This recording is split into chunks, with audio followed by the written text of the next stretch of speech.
I've shown before that Kingsfield 4, the ancient city, cannot be completed using only magic, which is a damn shame considering it's possible in the previous trilogy.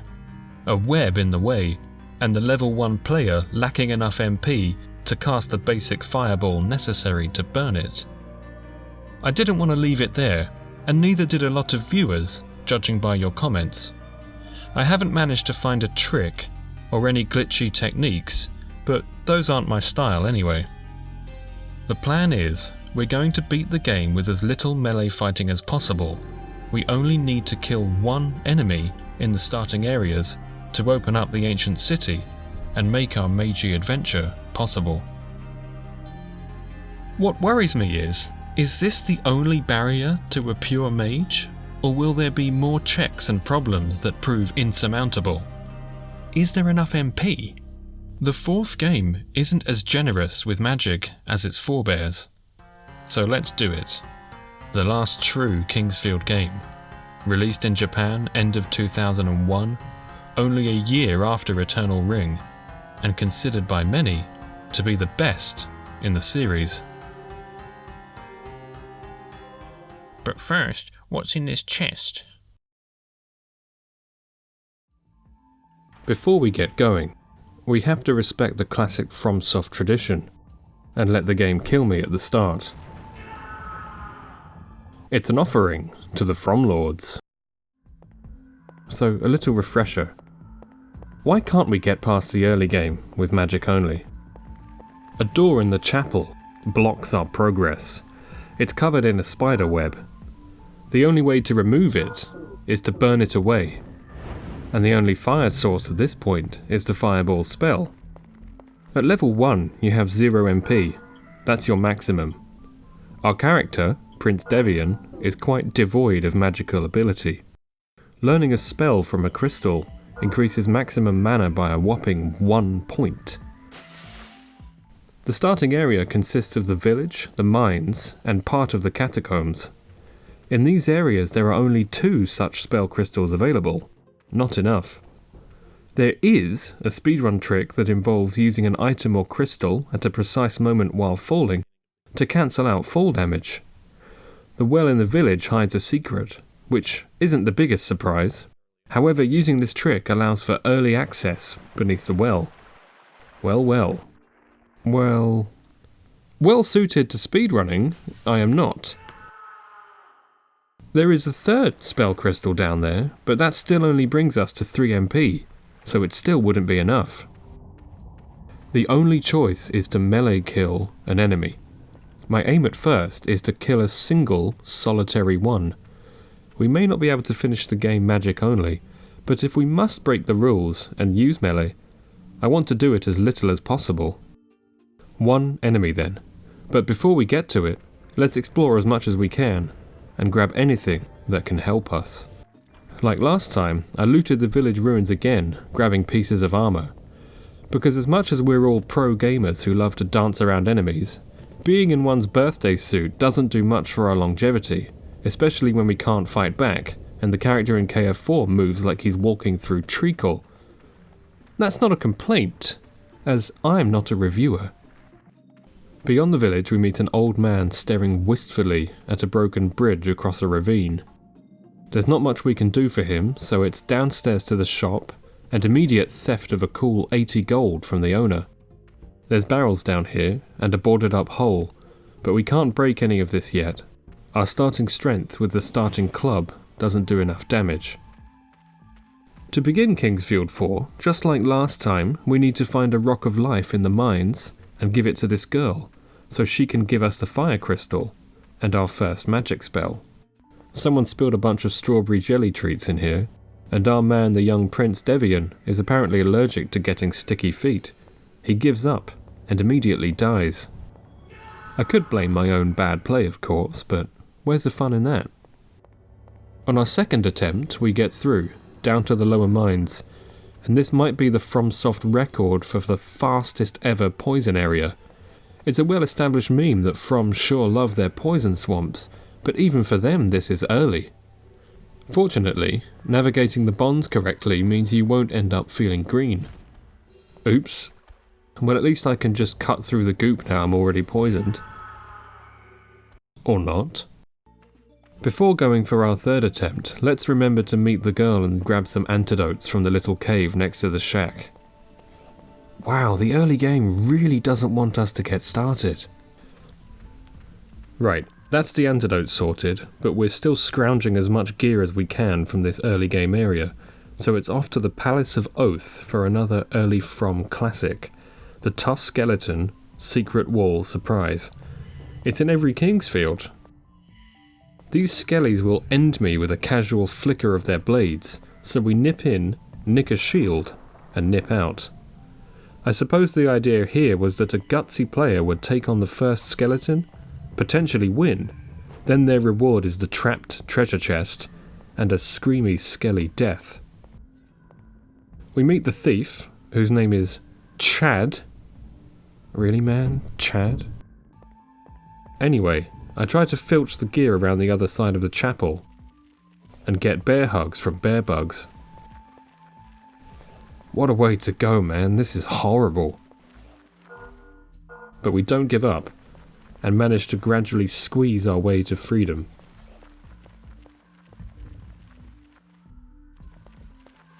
I'm nervous. Feet like jelly, but mine don't. Got poisoned and tried to run to the trickle of healing water, but we don't make it. God damn. We break through eventually though, because I've always been a child at heart, and the children yearn for the mines. A bit more caution, and we make it safely over the boards, to the Rock of Life. We also meet an NPC who only plays a minor role, and steal an upgrade stone from him that may or may not be useful later. Now, before we head back to collect our fire spell, there is more looting to be done in these starting areas. Our club can't break barrels, but a pickaxe can. I decide to perform my first illegal kill and slash this zombie up. He's sickened by the very idea.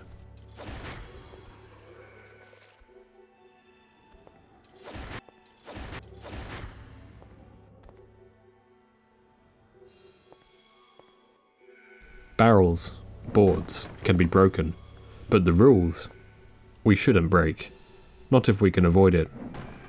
We're wasting our time here.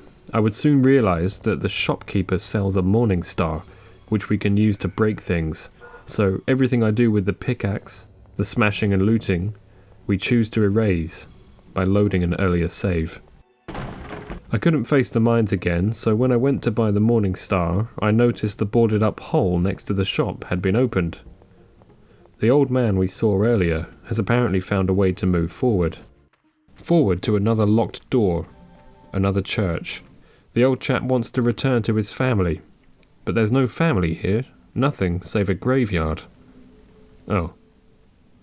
Well, it's FromSoft, so I have a feeling he'll be joining his family, sooner or later. To afford our new toy, or new tool, the blunt spiky ball, we have to sell the various odds and sods we've picked up. Bits of bone, clogs, anything we can live without. For the low price of 440 gold, we can now break stuff. It's just one of those days. We slowly bust through barrels, helmets and herbs and helmets. Finally, a chest piece in the groundskeeper's house, but we're too weak to carry it. I never thought I'd have to worry about equip load in this game, especially as it's a new feature. For the Kingsfield series, that is. The graveyard comes to unlife as we run through it, and see a return on our mace investment immediately. We use it to break a box, and find another Morning Star inside. We do the rounds, back to the village and the Palace of Oath, smashing everything that's smashable, and grabbing anything that isn't nailed down. Grabbing continues in the mines. Grabbing another death, that is. Really, Blinge, really. I should be good at this by now. We re-loot the miners' quarters, this time leaving all of them alive, or unalive, or undead. Remain unpoisoned. Rock of Life, get. Rocks of selling for cash, get. With the necessary done, We trade in the rock for the fire crystal we need, and go to commit the one sin necessary to start this magic-only run proper. We must kill this tree enemy. Poor choice of landscaping to plant this thing in the garden, but before we get there the house itself contains treats. A mushy? Quite literally a magic mushroom. And the herb. With the drug joke quota fulfilled, we fight this trippy enemy. I'm hitting a tree with a spiky ball. Not the most effective weapon. By standing back we can bait out the earth spell and punish. Our reward? The Clarity Bracelet. This thing gives us 5 times the maximum mana. It's insane. If you want to use magic at all in this game, it's basically mandatory equipment. It's almost time to leave Weenie Hut Jr., but before we set out on a big new adventure, we do more selling and buy a second magic crystal. This one's wind. Armed with crystals, wind and flame, let's get another challenge to our name. I've waited years to burn through this web as a mage, and really do this challenge. I'm sorry it took so long. With some much needed clarity, we consume the fire crystal and learn the fireball spell. The bracelet times the new maximum MP of 1 by 5, leaving us with 5 MP. Finally my C-grade maths came in handy. I will not be held by sticky webs any longer. Oh fuck. After burning our way through, we use the wind crystal. It refills our MP as well as raising the max MP by 5 with the bracelet and teaching us a new spell. These webs you can walk through, but now my speed is retarded. As in, the webs retard your speed. Literally, they slow you down. Really dangerous with these spiders around, so kill it with fire. 2 spiders dead levels us up. And now our max MP is up to 15. But there's still spiders we can't shoot, so I have to start using our precious, precious mushrooms just to stand a chance. This is dire.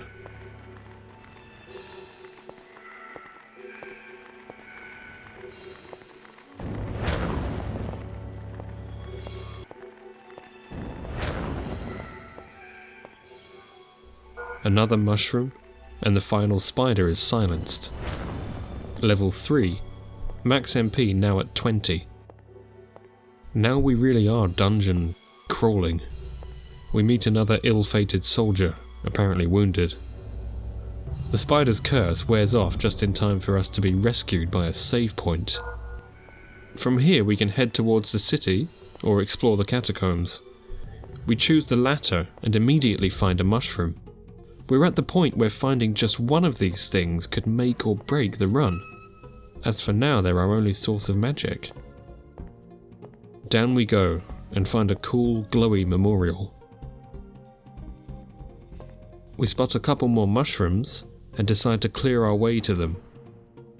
I know these enemies are weak to fire, but I thought Windcutter could hit several and be more MP cost effective. I failed to line up the shot to hit them both though. Clown emoji or something.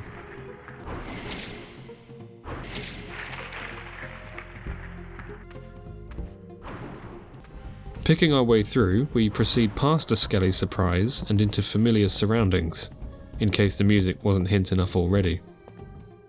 We find a key item, a release rock by the one-way gate, and open up a shortcut back to Mr. Bunch's shop. We buy the one magic mushroom we can afford. You may have heard the expression, time poor. Our magic man here is mana poor. I'm not quite ready for the ancient city. Not killing anything topside means we've a lot of unfinished business, like the churchyard, and the skelly boys the sexton asked us to kill. Yes, I said sexton. Look it up. These bony brethren are barely belligerent. They've got terrible range and look scarier than they are. I figured this would be a great place to try out the wind cutter. This spell is a certified King's Field classic. We line them up to knock them down. That's 10 MP to kill 4 enemies. I do this to level up in as effective a way as possible. It wasn't quite optimal, but I had 2 choices.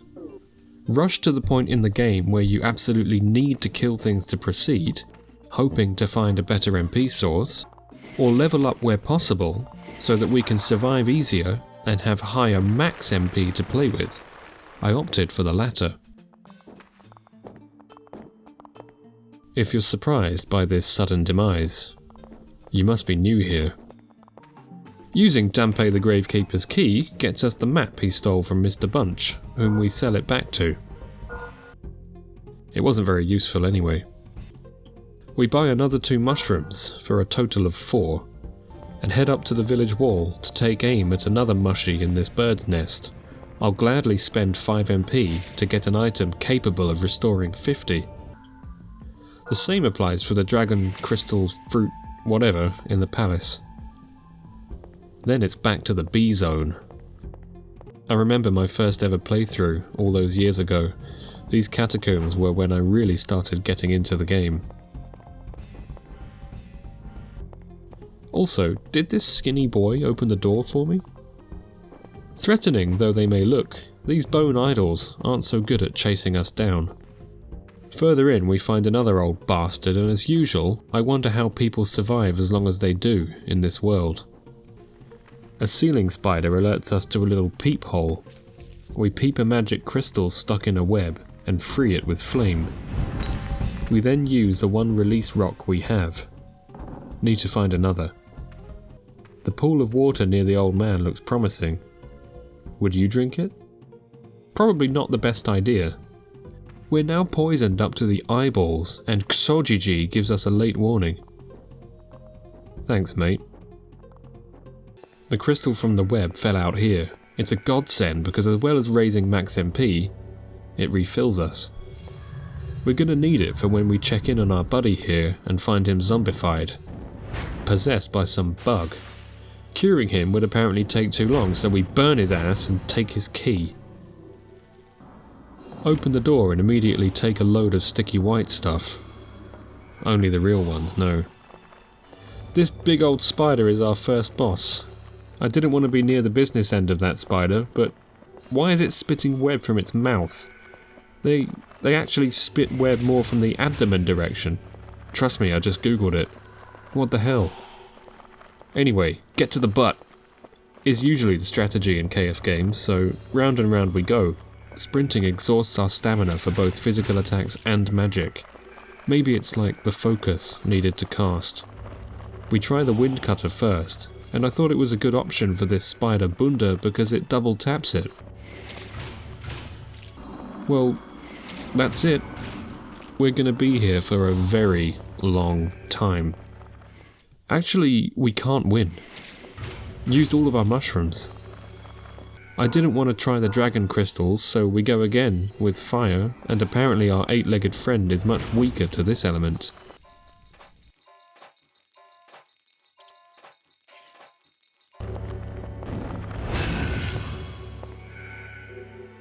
A level up, and a new spell crystal to play with. The design around here is a bit bare bones.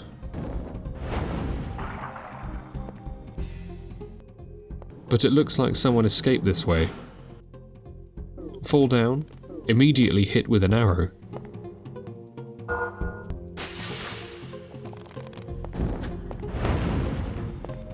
God, that spell recharge takes an eternity, early game. Having sold nearly all of my armour for mushrooms, it's good to get a good set of boots on again. They break my fall as I go for the second release rock. When trying to line up the enemies, this one decides time and space are not to be respected. It scared the bejesus out of me. Around this point, we buy the remaining mushrooms from the shop, and that's it. No more MP source. We have to find more, or the run is done. We go up to place the second release rock, and find what's inside.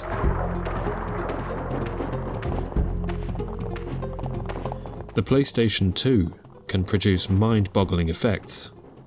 They've taken Skeleton's surprise to the next level here. How many? I actually love this moment. It's time for the wind cutter to really shine. Will I have enough MP to get through this? We use a mushroom, only 3 left now.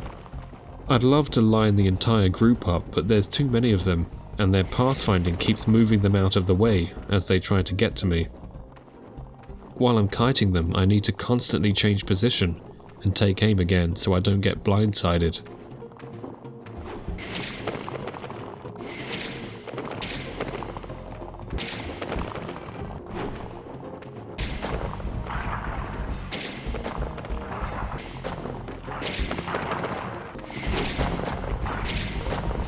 With the numbers thinned a bit, these fuckers won't line up for me.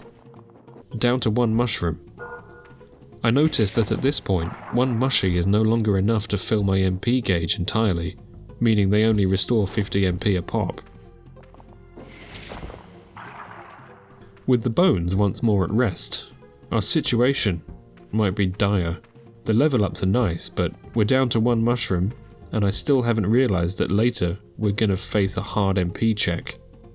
Our prize is a herb and a locked door. Is there another release rock we've missed? Was all that fighting for nothing? Oh no, the old man simply forgot to give it to us, just like he neglected to tell us about the poison, or the skeleton warriors. Anyway, here's the healing, that. We placed the icon where the spider was, underneath the healing spring, and annoyingly it doesn't heal us here. We have to go upstairs to the Oath Palace and sip from there. But that's it. We've no flasks to take it with us, and this healing spring is so far away from the action from now on that it's basically useless. I do question whether it was worth taking on that skeleton army at all. Seriously bro, just 1 more trip to the mines, I promise bro, that'll fix it, that's all I need, just 1 more mines bro, 1 more trip. See look, the corpse had a mushroom. In the greeny poison cave, we kill a red slime to reveal the other rock of life in this game. We trade this rock with the Chad thief at the church and receive our first crystal flask. I wish I could say the first of many.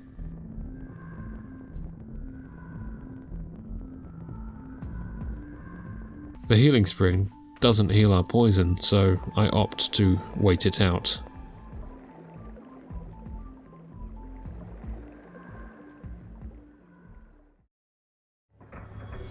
By now we're itching to get to the ancient city proper. Yet just as we arrive, some asshole activates an arrow trap with apparently limitless supplies of ammo. Time to explore this pre-city area then.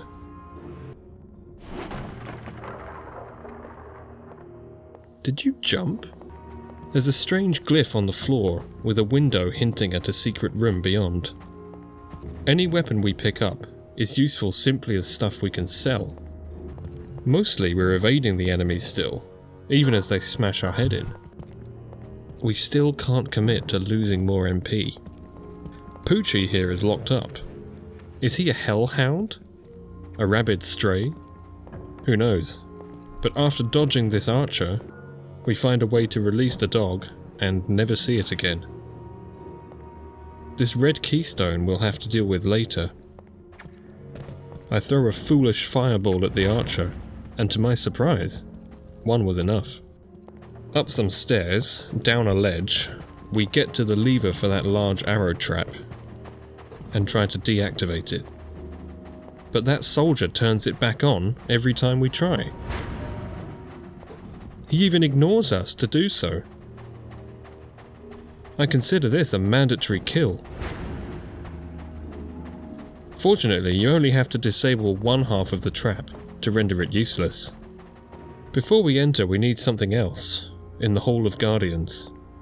1 such brute is here, and the game's given us a clue on how you'd usually kill them, arrows in the eyes. Another, intact Guardian, is on standby here, and behind the wall, this crown on a pedestal acts as a remote control for it. If you remove the crown, the Guardian wakes up and blocks you in. This thing would paste us with one punch, so we don't risk it. Replacing the crown deactivates the Guardian. It returns to its original position before shutting down. We want this binding crown, so we grab it and scarp her as fast as our little leggies will carry us.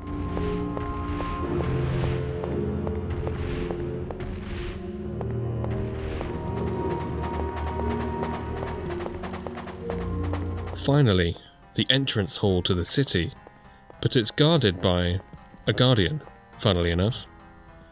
Using our new gizmo makes it clear out of the way, allowing us access, but behind each Guardian lies a prize. These Guardians are something I've been scared about. Will we have to destroy one? My wind cutter seems useless.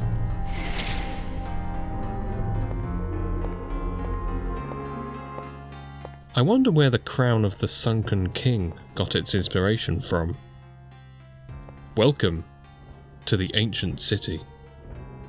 We've finally arrived. This is the central tower or spire that the whole city is built around. You access it from different levels, and that looping world design we love so much will repeatedly deliver us back here. We're at level 3 of the city. The game progresses as we head downwards, and my progress ends right here.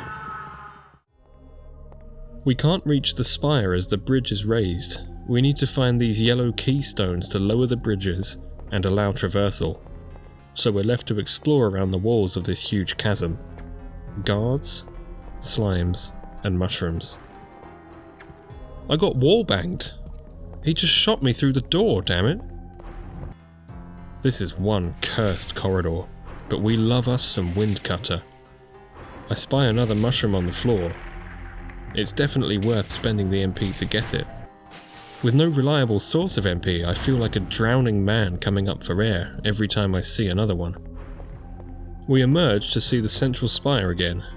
It's been years since I last played, but I remember an MP fountain. A precious, precious MP fountain isn't too far from this point. That's our goal. If we can get there, the run is saved. But where is it? Still unwilling to spend MP, we loot this room while kiting the 2 soldiers around. I can't run while I have my box breaker mace equipped, thanks to the weight limit. It's looking desperate down here, guys. Every piece of loot I get. If it's not a mushroom, I don't care. This door. Is this the healing fountain? No, it's a damn lizard. A stinky lizard. Avoiding them, we find the expedition key, but that's it. Dead end. I didn't want to accept it, but the only way to progress now is to lower a bridge to the central spire.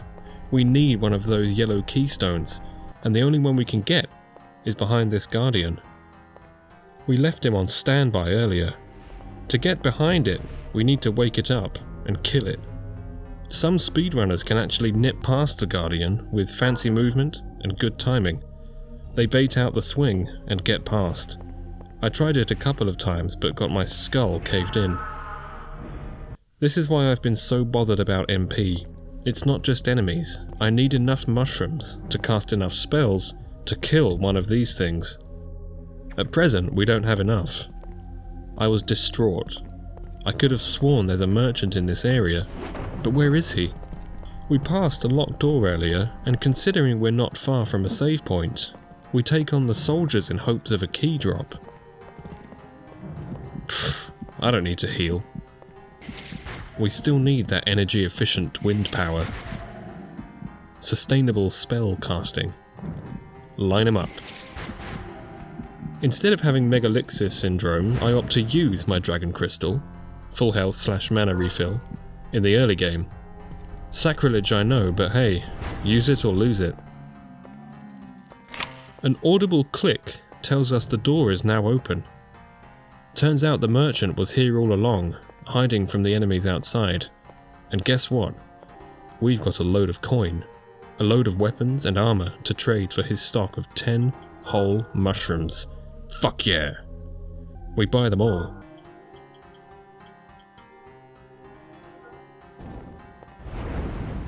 Surely that's us sorted now. The sniper gets sniped, and it's time to break through the Guardian gate. Fire didn't seem to work, so it's wind time.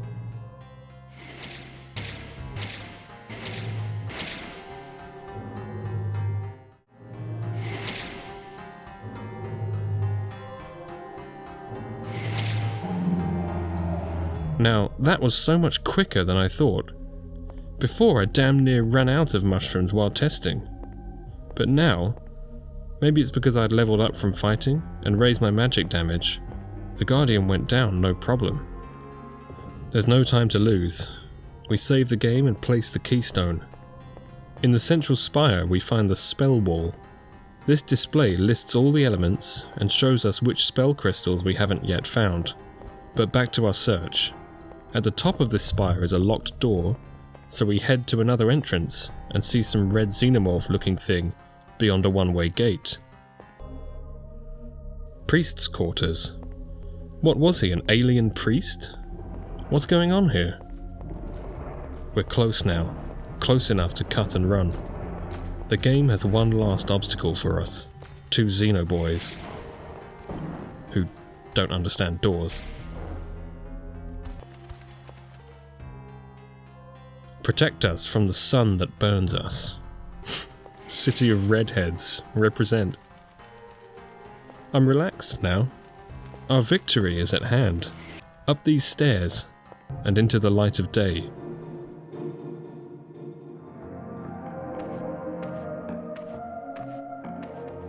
This tranquil forest gives us Princess Zelda, and the beautiful, the gorgeous, the sacred mana pool. Now we have a run. Infinite MP. The setup is complete. The bounty of the forest includes a new spell too. Earth Heal. Probably the most useful spell in a normal run. Zelda lore dumps for us and we find 4 chests, all locked by different keys. But at least in KF4 they have the decency to tell you which key you need. The chest room comes preloaded with the blue guide stone, which will be vital for us later. With lack of MP no longer a hindrance, we're free to kill. We head backwards and back down to the priest's quarters for an alien homily? Man, that was a stretch. Windcutter works, so we get to work, and have to use our 1 MP flask very quickly. Some herbs and another drawbridge key. It was definitely worth coming back here. 1 flask means the mana pond is our home at the moment. We can't venture too far yet. We mop up the early city areas, and while we're here, we take out the other Guardian. Our prize is another Earth Crystal, and I remember I never used the other one. I'm trying to time crystal use for when I need the MP refill as well. In the interest of being thorough, we also clear the starting village of enemies, use the expedition key on this chest for a new bracelet that, newsflash, we can never wear. Because no one who ever wants to use magic, and almost no one who ever plays KF4, will ever take the clarity bracelet off. While here, we play a game of Downwell. Earth Crystal to regain magic, and spend too long taking these bugs out. Take the plunge. And now we've really opened the floodgates. Look how fast my oxygen meter goes down.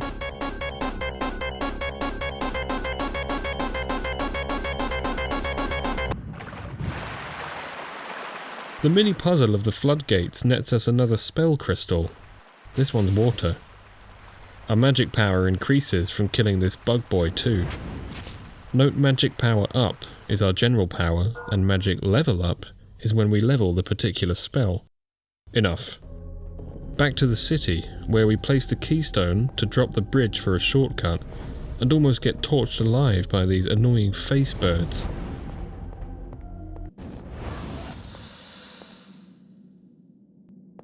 It's cool how in this eerily familiar valley we catch a quick peek of the later game.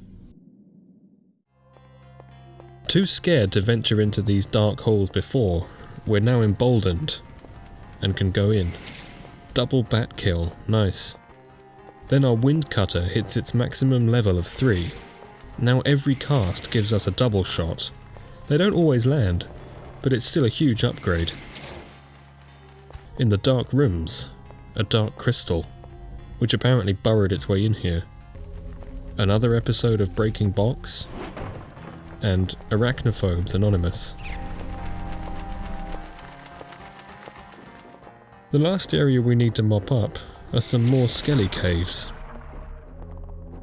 This wind cutter will go through bone like butter.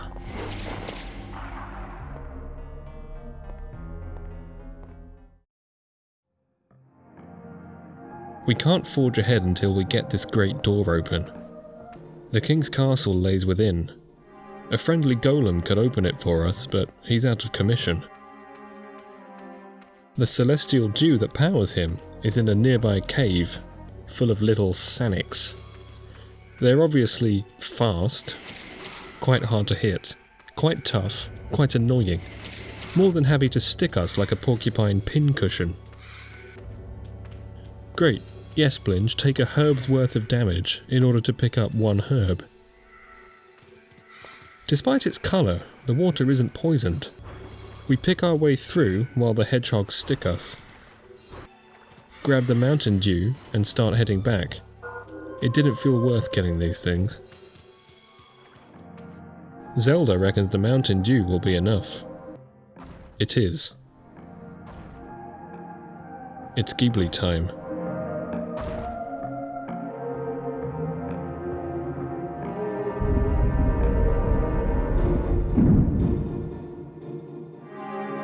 That's all he had. Time to move in, go right, find a second crystal flask and immediately go back up to fill it. Take 2 of our benighted endeavour.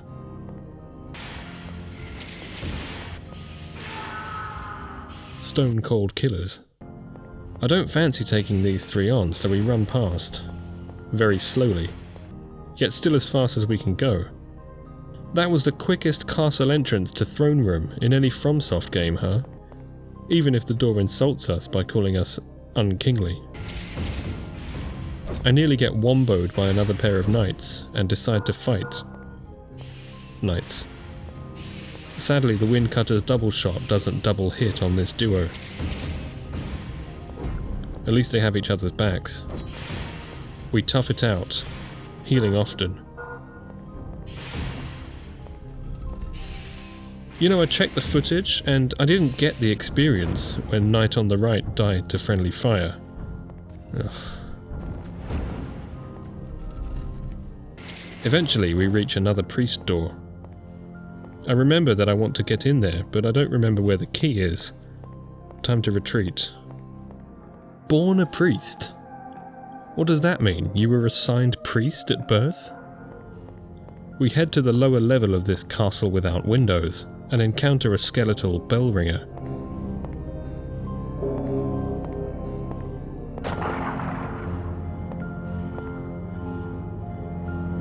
This is one hell of an ambush. Again, we take the coward's option.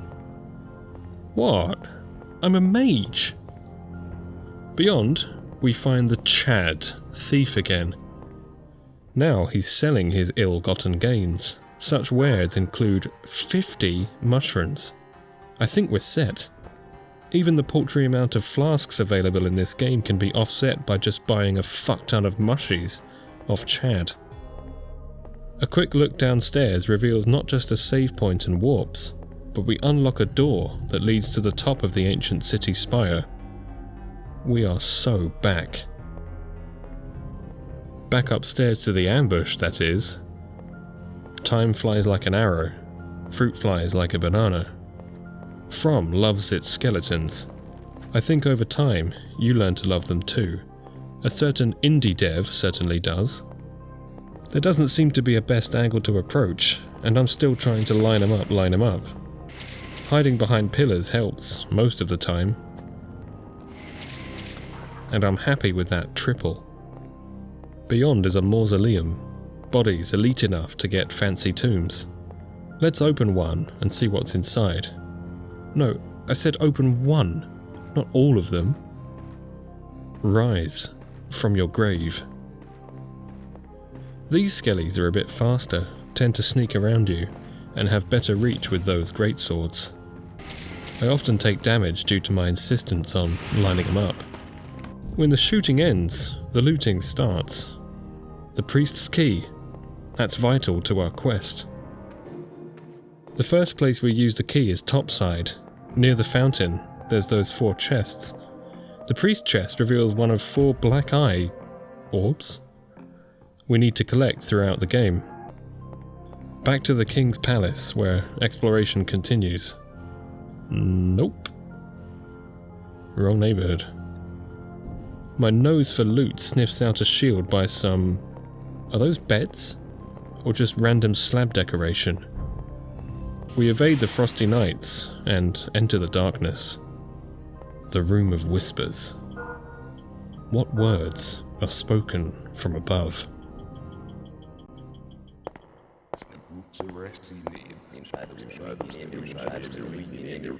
Let us illuminate.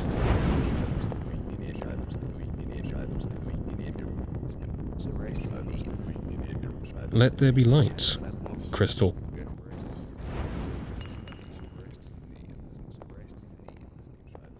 We use it to refill MP while taking on the Ice Knights, learning flash magic in the process. Great spell, this one. It feels satisfying. It's another spell that penetrates and hits several enemies at once. It also packs more of a punch. We open the priest key door, leading to the Hall of 5 Wands. But there's someone watching me, I can tell. We make a bit of eye contact, and all the eyes tracking us stop. We've unwittingly disarmed a trap. What usually happens is you step on this pressure plate and become a Prince Devian sandwich. I didn't test to see if you have time to run in and grab a wand before being crushed, but yeah, simply interacting with an eye deactivates the trap. I can't remember if it's a specific eye either. That's a bit too lenient if you ask me. Maybe they didn't want players to screw themselves out of the teleport wands, considering they're actually necessary to progress the game. 3 of the 5 wands are in here, so we use the fire resistance spell to walk through the flames and grab them. I'm not going to say the meme, you can, in the comments. The warps work similarly to Kingsfield 2. Each guide stone links with the wand of the corresponding colour, but you can only warp when standing on one of these floor glyphs. Here we use the blue wand, which warps us back to the blue keystone, right next to the mana pool. We're never going to move this keystone, it's too useful. Now we can warp back to our home base and refill that precious magic every time we need to. The daughter performs the early FromSoft narrative device of characters building graves for each other. And her mother.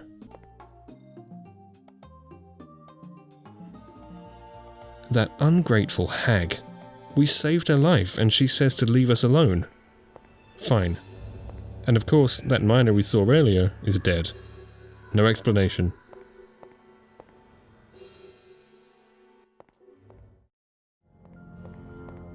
Before the throne room was a path we didn't dare take. The Passage of Light.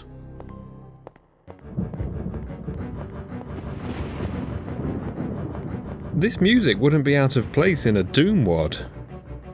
We're taunted by a voice, and the sky turns purple.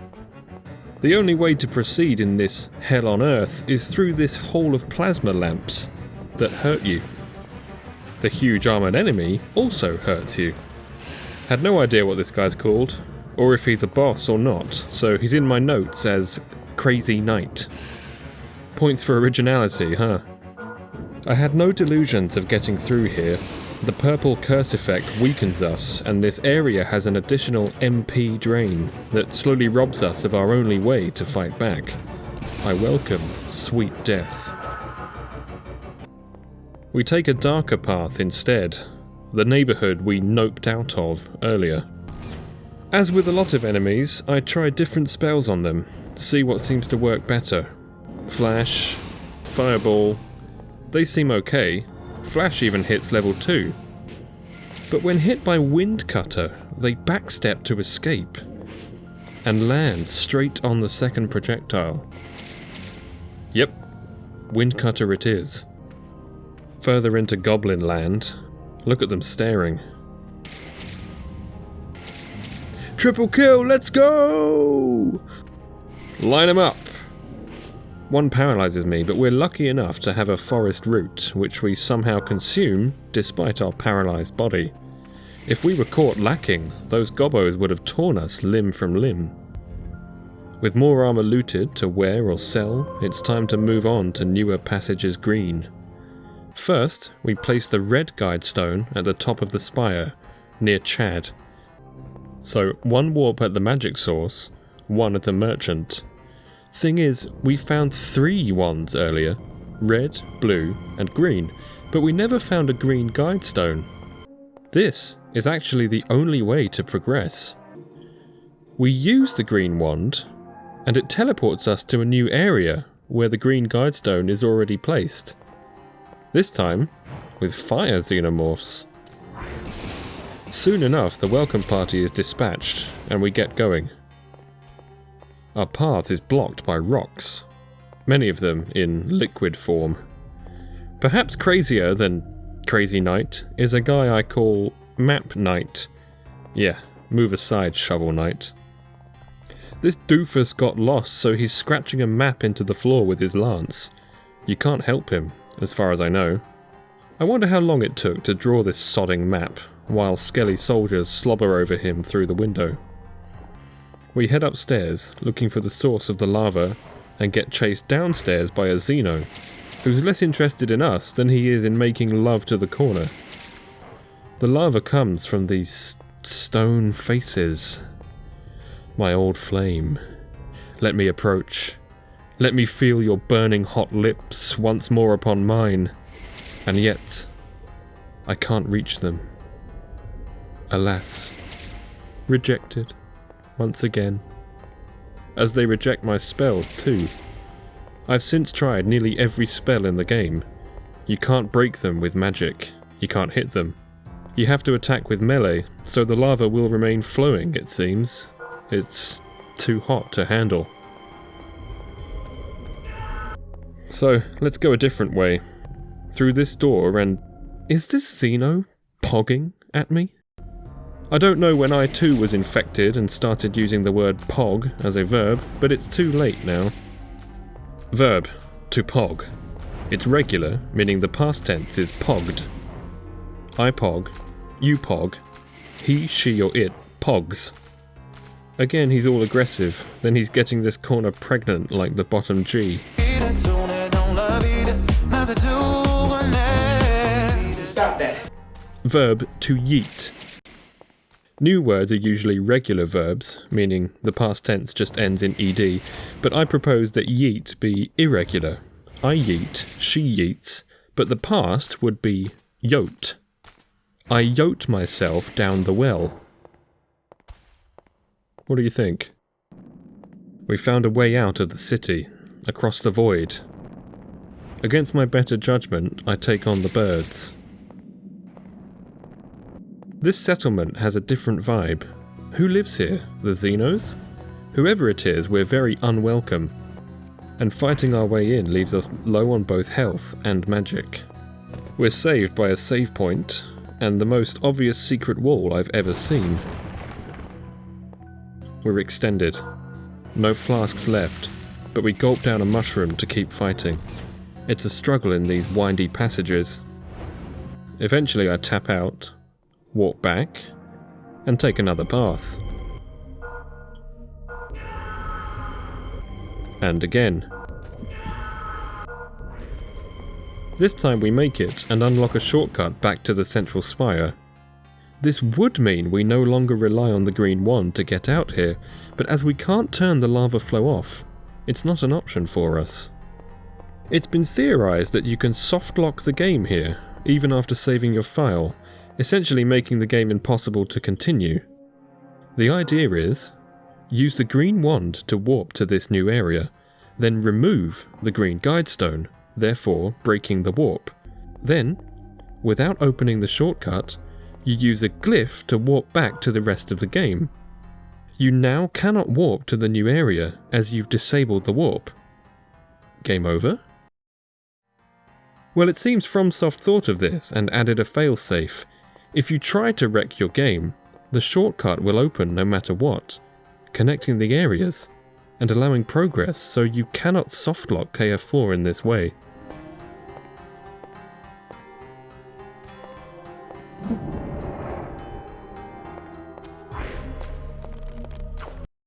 So nothing else for it than to trek all the way back to the Earthfolk area for some pest control, and to systematically wipe out the goblin population.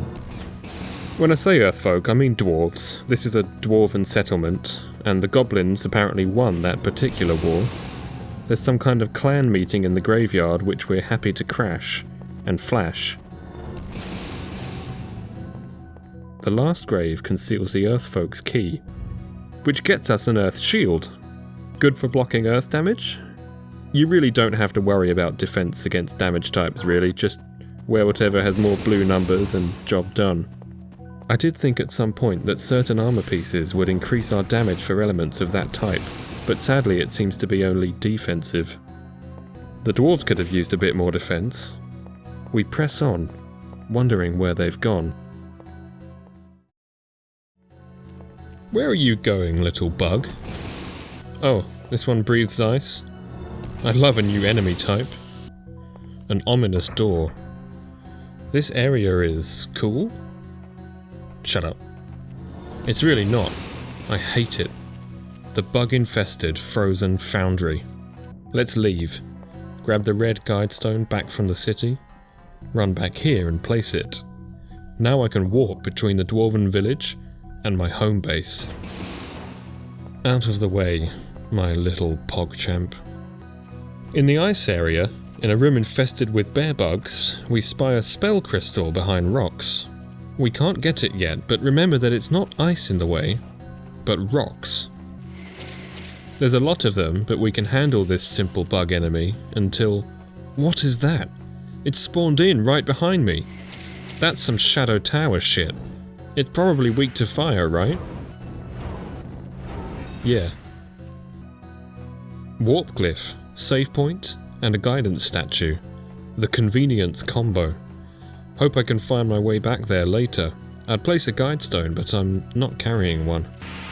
Using the upheaval spell again? I don't know why. It sucks. Round some windy corners, a frozen fellow. Nothing we can do for him now. And one room of the fuckening. 3 ice dudes? Nah, I'm out. A rapier, and heading through this door turns out to be a bridge. Shortcut back to the beginning, but I still feel lost. This icy bridge and stairs look promising. Another ice surprise wants to keep us inside. Well, you're not gonna kill me. I can do that just fine. Watch me fall off this ledge. Geez, that was a close one. We managed to find our way back up. And the Iceman endeth. Outside the foundry, some caves reminiscent of DS2. The humanoid dragon enemies make their KF4 reappearance, and aren't impressed by anything I threw at them. It takes a while, but I at least managed to shotgun this guy up close, and snipe his buddy with the same spell. The fire ring is a good find, but such magic-resistant foes mean it's time to retreat and refill, coming back with the red guidestone to place inside the foundry. Just slide it in. Back in the caves. Risky plays. There's one too many dragon bros, so we head out. Flying enemies that look like little Volvagias? That's more our speed. What's this, a kind of temple? It's not easy to keep your bearings in this twisty-turny level design. At least we can check off this lava-blocked path. We decide to take on the Dragon Douche Lord division for the hell of it.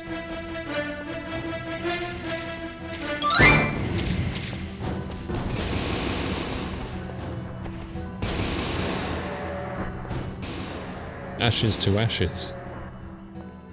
Whoa, who's this guy? Some kind of chubby demon? Another boss. His fireballs actually spawn little flamelings which themselves have projectiles. He lobs them all over the place so they can shoot at you from all directions. I don't know if this flash spell even scratches him. I don't see that telltale red flash. Should I settle for trusty wind cutter then?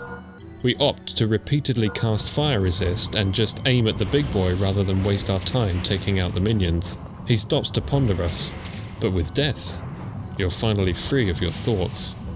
A moment of shock, and he melts before us. It turns out he was taking a lava bath in this river, which is now free to flow throughout the whole area. We'd been walking along the dry riverbed, lava bed, before. We trace it back now to see where it leads. They'd have use for such heat in the Dwarven Foundry, which has gone from snow white to red hot.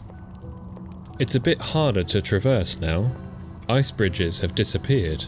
Lava now blocks various paths. The largest room is completely impassable.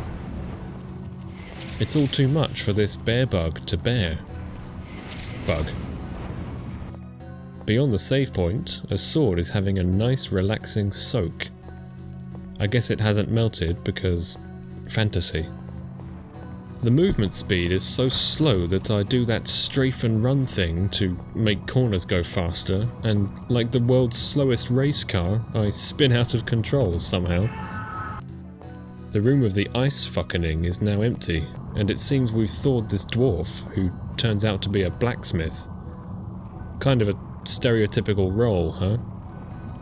We find a way to the central pillar and get promptly barbecued. They really don't want us to get this chest. Oh, it's just more armour. I still manage to get lost, but a chance try of this door leads to the Dwarven Badass. Aren't dwarves supposed to be smaller? Well, to be fair, they're called earth folk. Dwarf was my word. His whole arm is frozen. He's holding the icon of ice and using it both as an axe and to cast ice at me. Again, the lore for this game I find completely impenetrable, but I think to steal the icon and freeze the whole place up was his idea. This guy takes a pounding. I'm using that useless earth spell because I thought it was due a level up. This is really the meme. Circle strafe, shoot it till it dies. Give me that. That bug just took damage. I wonder if bugs at the beginning can be pushed into the lava at the very start of the game. No. They won't cross this invisible border. So, back in the fire caves, get ready for the hypest gameplay, as our Draco pal just stands there and takes it. Back up to the pedestal overlooking the lava pool, we place the icon of ice that we managed not to drop, where it will rotate happily ever after. It's hard to tell, but the lava flow is lessened, enough to open a path beneath the altar, enough to traverse the classic collapsing bridge, and another bad boy silhouetted against the flames. Circle strafe and... oh no. His fireballs home in, but unlike previous KF games, we're too bloody slow to avoid them. It would be fine if we could sprint, but sprinting breaks our focus and we have to slow down in order to fill the magic gauge and cast again. This guy doesn't mess around. So I don't want to mess with him. We place the ice icon again, and tail betwixt legs, we scurry back to the foundry to find it a bit dimmer. The ice icon has apparently made the lava slightly less hot. The lava covering that sword earlier was somehow allowed to escape? Flow out of this room? How? I mean, if it's cooler, wouldn't it have just settled and solidified around the sword? We burn our feet to get a sword we don't need and are treated to another locked door. The main room of the foundry is now accessible, as is the room we saw covered in rocks before, which, ice-free, no longer keep us from the fire crystal. But remember earlier I said rocks, not ice, blocked us off? Well, apparently the rocks got thawed as well. Whatever. New spell. From the main room, a new way is open. Another bridge in the dark. 3 guesses as to where it leads. That's right. Back to the main city. Trying to get our bearings, and who closed that portcullis? If we were quick enough, could we have made it in time? Where have I seen this before? Good thing the gate's got a nice little spell hole. I guess you could call this a glory kill. Windows fireball? Every signpost that reads Center Tower is a hell of a bonus, eh? But this bridge is up. Well, one turn to the left, inside a pot, and there's the keystone we need. Home time. And now we can return here. Imagine good old Dark Souls, but for the entire game you keep finding ways back to Firelink, and Firelink itself is a massive area with branching paths, enemies, and loot. We've got this lizard quaking in his boots. The storage area lives up to its name. It's like shooting fish in a barrel. And with that, I'm out of barrel references. You shooting at me, boy? Now it's on, like Donkey Kong. I get paralysed, but my fireball hits the explosive barrels for the kill. Now it's almost an FPS. Bonus bones. Windkristall. Windringen. Down to the commons we go. Dance, Xeno boys. Dance like chicken. Notable loot. We make a beeline straight for this flask. They're not so plentiful in KF4. We find a scholar and steal his release rock. I don't remember seeing any more doors, and as for him, he gives some lore I suppose, but I had completely forgotten about him before, and I forgot about him since. I don't think I ever went to see him again. The irony is, both the scholar and this lost knight could help each other, and they're physically very close. However, the access to each of them is from the 3rd and 2nd levels respectively. They're close, but without moving, they can't meet. The guy drawing a map with his lance, if you'd be so kind as to remember the skeletons visible from his window. They also guard a chest, and we finally found our way to it. It's up this ladder, but I can't bloody climb it because the skeletons keep slapping me back down, so I give up. The journey back to Lance McDraw on the floor isn't so bad with all the shortcuts I've unlocked. Mappy doesn't say anything different, but at least we can do some skelly sniping.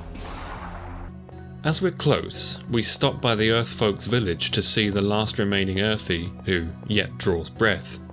The blacksmith can fix your weapons and armour, which, for the first time in the series, has durability. Great addition from Everyone Loves Durability. He gives us the craftsman's key too. In my blind playthrough, many years ago, once I'd seen him unfrozen in the foundry, I forgot about him. I never checked the village, so I was walking around with unupgraded, busted gear for my whole playthrough. The thing about upgrades or repairs in this game is, they're done in real time. Look, 5 minutes. Yes, that's real time. You'd have to give him the stuff and just come back later, or leave the game running or something. The funny thing is, you can give him 100 items to work on, or just one. Either way, he's always finished after 5 to 10 minutes. As for the game's difficulty balance, upgrading just seems entirely unnecessary. Walk back to our mana pool, use a new key, get another eye orb. That's our second one. Back to the commons. A staircase tucked away in the corner is easily hidden, away from the light of the sun. And what should we find in this cupboard? A familiar looking helmet, once again surrounded by maggots? They knew, man. Oh, Miyazaki does it again! Mike stared in disbelief as his hands fell off. From them rose millions of tiny maggots. Maggots? Maggots. Maggots. Maggots. Maggots. Maggots. With the rude skeletons dead, we can finally get the useless item in this chest and move on with our sordid little lives. Except we don't, really. We backslide. Back to the lava caves, back on the attack. This fucking mini-boss. Why do I open with the shit spell again? I guess I thought it would stun him a bit longer with the double hit. My next bright idea was to try and snipe him from the tunnel, but his homing fireballs put that idea to rest. The circle of death, once again. Those moves. I go with my trusty flash and it levels up to the maximum of 3.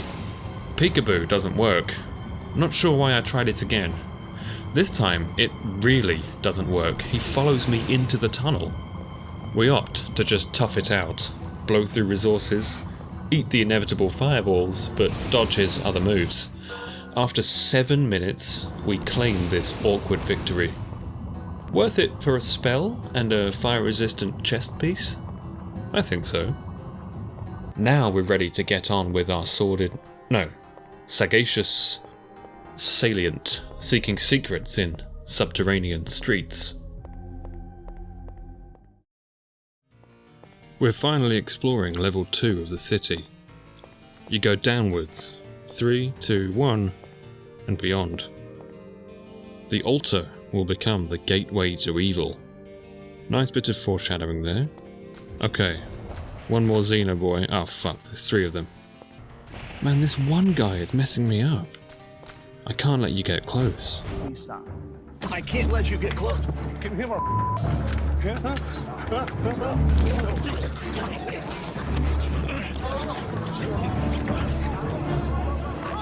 These are some nice condos with a view. Little windows.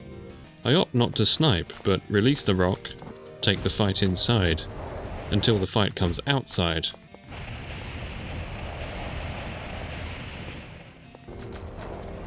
Oh man, there's more again. Do these Xenos live here? Am I a xenophobe? I'm wiping them all out. This door won't open, and for once, the game shows us that the door won't budge, or that it's blocked or something, instead of telling us with text, "Does not open from this side."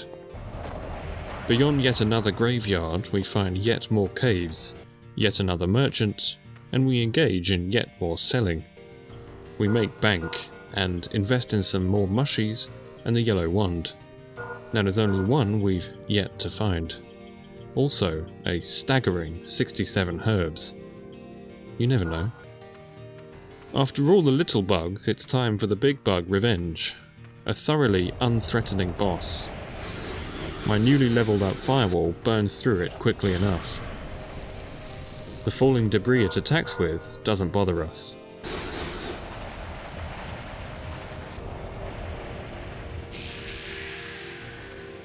We're rewarded with another earth spell. We spy a crystal through this broken wall and need no encouragement to drop down and meet some surprise ghosties. Line them up. Time to crush some crystals and see what was blocking the door earlier. Our new Retribution spell pierces enemies with needles, but is apparently easy to miss with. It one-shots the Xenoboys, but I think they're just a bit weak at this point. Half the time I cast spells, it's to try and determine whether they're useful or not. I've heard Bloodborne described as shortcut porn. Well, that definitely applies to KF4, as we've just looped back to the save point and beginning of this area, and opened another gate. The ghost enemies sometimes turn intangible, forcing us to wait before we can hit them again. Is Retribution shit? I think it might be. And inside a poorly hidden chest, the yellow guide stone, giving us a choice of 4 warps.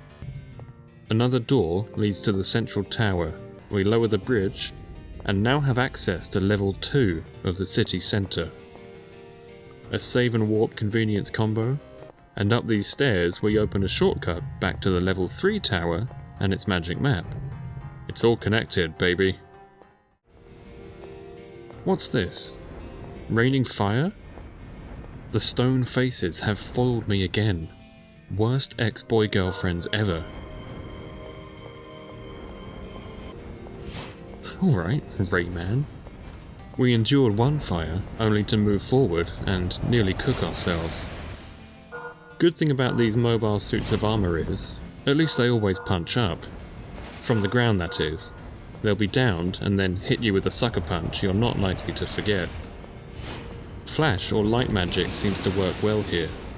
You know how Rayman has floating hands but no arms? Does that also apply to his manhood? I mean, no shaft, just the floating belfry and no tower. Anyway, we find a whole room of these guys, open a window, and nearly get shafted ourselves as a result. Line them up. I'll gladly take one punch to give 4 back. Damn, he grabbed us right in the eye. We loot fruit and vegetables, and a release rock. Further in, a barrier door, and some weird mage mummy enemies make me wonder for a moment at just how many enemy types this game has. There are loads. The barrier shuts us up though. It inflicts silence. We can't cast magic. And while that's bad enough, the 2002 style Windows Movie Maker colour spectrum effect is even worse. I lie, it's nostalgic as hell, and I love it. The faces in here don't seem to take any damage, but after we light this torch, the colour difference for one face is illuminated. Burning it removes them all. Even the infinite faces that were shooting arrows outside. In doing this, we've lost the opportunity to grind and level all our spells up, because the respawning faces would have made for perfect targets. The hail of flaming fucking arrows is now gone, allowing us to snoop around some more and find more barrels of fun. Back next to that magic barrier is some kind of mage boss. Is he forest folk or dark? His parlour trick is Virgil daggers, and he causes the wall spears to thrust at us. The bastard also hits us with the Windows Movie Maker silence again. He won. The mage won. We have to retreat. We need more forest roots, items that heal status ailments, because if we can't cast magic, the magic only run becomes an only run. So we can only run. That hurt my head, almost as much as him casting pride on us. Rainbow flags in our eyes, man. Cave merchant to the rescue. Forest roots aplenty. And now it's time for round 2, now that we can de-gay ourselves at will. His original silence hex he placed on us though, I decided to endure it for a while and see how long it lasts. Turns out it's for a very long time. Right, let's kill him. This guy really raises the floor when it comes to boss design. I'm not sure what the point is though, I don't think the ceiling is spiky. I opt for Flash because he seems kinda dark based and just cast dark on us, so maybe he's weak to light magic? I've no idea. Another resource heavy boss fight. Fireball is good for catching his sideways movement. Traps? You're stuck in here with me, buddy. Down he goes, but what did we win? The magic barrier is gone, and we head to where the giant stone guardians were originally made. The device will not be solved by one that relies only upon magic. Excuse me? Well, he's not wrong. Placing the release rocks we found earlier reveals all the guardians we could ever want. So this is the engineer's quarters. We find a Widder Needle, which is a temporary magic buff. Sounds really useful, right? Well, unfortunately, I forgot about it and never use one. Oops. So, we place 2 crowns and retreat back down the corridor we came from to give the big fellas a chance to sort themselves out. In the meantime, we kill the one outside by burning rock with flame. Don't ask. A water-breathing necklace is our prize here. When we head back in, we can loot the engineer's key and officially call this area finished.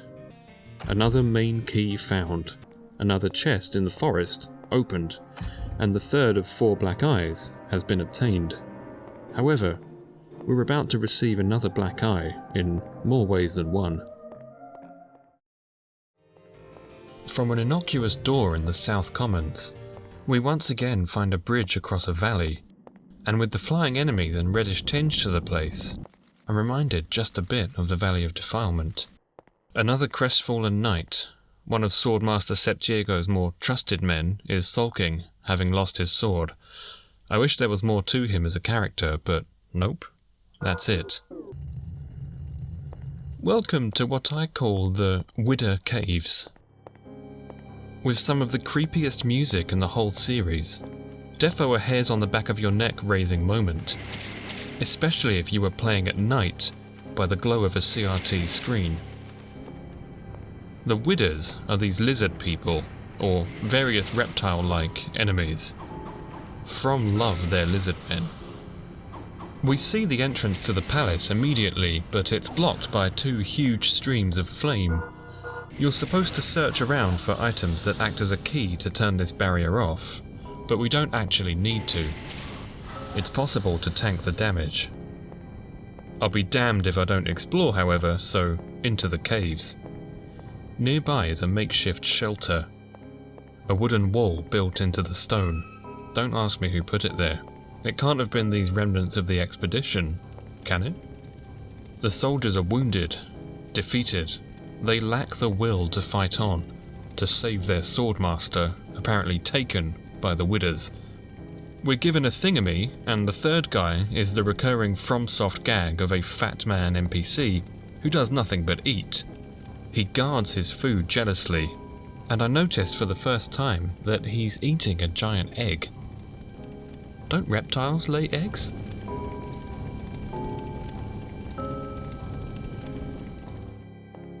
I don't know if these Xenoboys are reptiles or what, but they certainly increase the FPS factor of this gameplay. Oh, they can heal as well? I don't know what to hit them with, but tried out the poison to great effect. I think I've found the spell for these guys. If they're busy taking repeated damage from green bubbly goop, they're too stun-locked to chuck ice at me. Right then, to the lighthouse. There, I put a feminist reference in, okay? Now I'll get less than 100% male audience. Right? Right? The thingamy given earlier, the icon of fire, serves to light up the lighthouse, and we've let light be, and can now see the seashore. No shells, though. Beyond the warp cliff, a wrecked boat, and apparently a bit of land under the water. What's this? The lost stage of evolution? Yeah, fuck it, throw in everything that's reptile related. This dino thing is scary. Also, how does it not drag that tail around when walking? Scary is what's happened to the soldiers. We check in on them to find out Fat Man is now blocking the door with his back to us, and he looks a bit odd. You can't come in now, I'm eating. Not yet? Not now?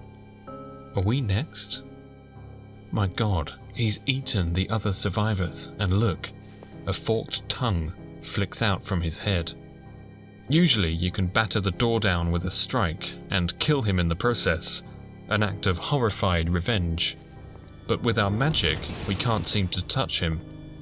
Well, it just so happens we have a new spell which comes up from the ground. A couple of rangefinders, and we hit our mark. Ironic, really. It's the second time he's been poisoned. A grisly tale, and the end of that particular From trope. Unless you count Sigurd's soup from Dark Souls 3. I'd feel like we did the right thing in killing him, if the Verdite cat hadn't informed me that you can later give him another egg, which returns him to normal, and rewards you with a precious crystal flask. I went to pick up this mushroom, but it froze me with a look. Instead of retreating, I used a full MP refill dragon fruit because I really wanted to stay exploring. I flashed a dino, so it licked me. These things are tough, and the tongue drags you in. We slug our way to the shore, poison more lizzos. I feel like the Widder Caves are a bit of a difficulty spike. Even the fish are hostile. This Lizzo cave is a great opportunity to take them all out with flash.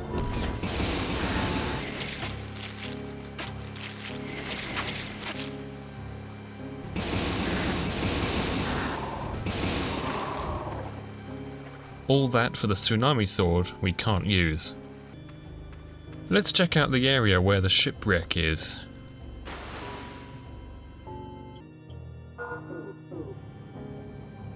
This would be pretty rough without the water-breathing necklace. The Sahagin make their appearance, but not much else to say. There's a maroon sailor here who wants a flask of poison to kill said fishy fiends. You can fill a flask with poison from the bowl we found 1,000,000 years ago, and he'll reward you with a ring, but you lose a flask in the process, so fuck that. Creepy statue area. Shooting fish in a barrel, trying to make it safe to jump in. Then shooting an actual barrel, and retrieving a new mask. I wish I'd kept this thing on. This headwear has a curse that casts random meteors now and then. Before we take another plunge, it almost kills us.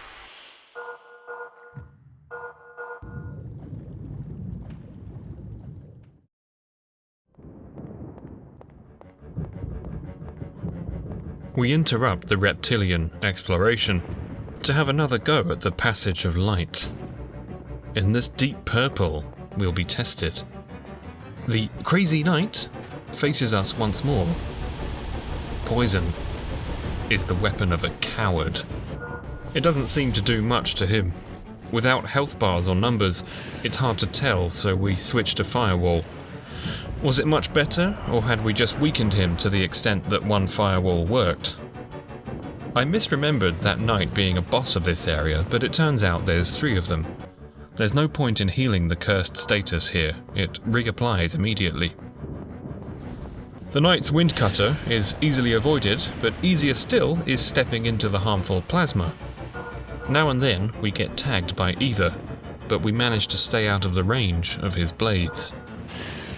I do love firewall against big enemies. The multi-hit and aiming it is no problem. Now we're lost looking for the path forward, getting our MP stolen with every tick. All the paths seem to contain death pits at the end, but eventually we notice a place to drop down. Another lamp room, but this one's empty. Or is it? The treasure room reveals a nasty surprise. In this awkward battle, I opted for wind cutter again just because we can rattle them off faster, mashing mushies into our mush all the while. The day is ours, and we can finally leave this purgatory behind us. Down to the throne room. A light crystal. And what does the king have to say for himself? Oh man, darkness within his dearest? Vedrick? Here's a door with 4 orb holes. Orb holes. We're missing the final black eye.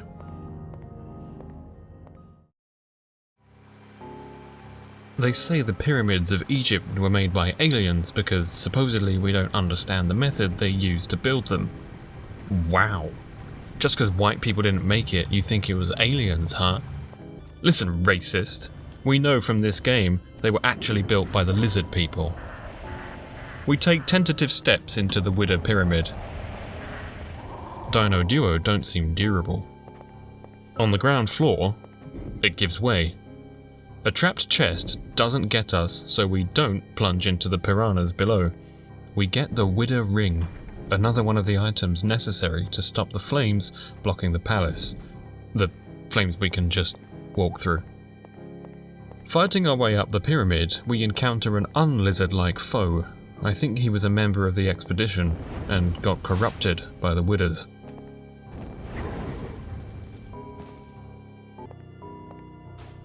God, stop looking at me. The next night seems even slower when poisoned, and lays bare the pathing issues this game has. Our pathing takes us to an arrow trap. A knight and another paralyzer. Nasty. We go for the Musheye first. The arrow trap reminds me of my Oblivion challenge. I wonder how many he can take. The Widder necklace is ours, and so is the bracelet. I was expecting another trap. Ah, there it is. The room's full of gas, but we can bust our way through this wall. Hey, that's quite unique, isn't it? I can't remember another From moment like that. The gas is still directly behind us, so even as it flows out, we'd be breathing it in, but nah, we're fine. Let's just stand above and snipe this guy with lightning bolt 4 times. I don't want to hear any more complaints about being hit through walls. I just got licked through a wall. That's just perverse. I think magic got hard-nerfed in KF4. Lightning Bolt is supposed to be an endgame spell, but here it's doing nothing.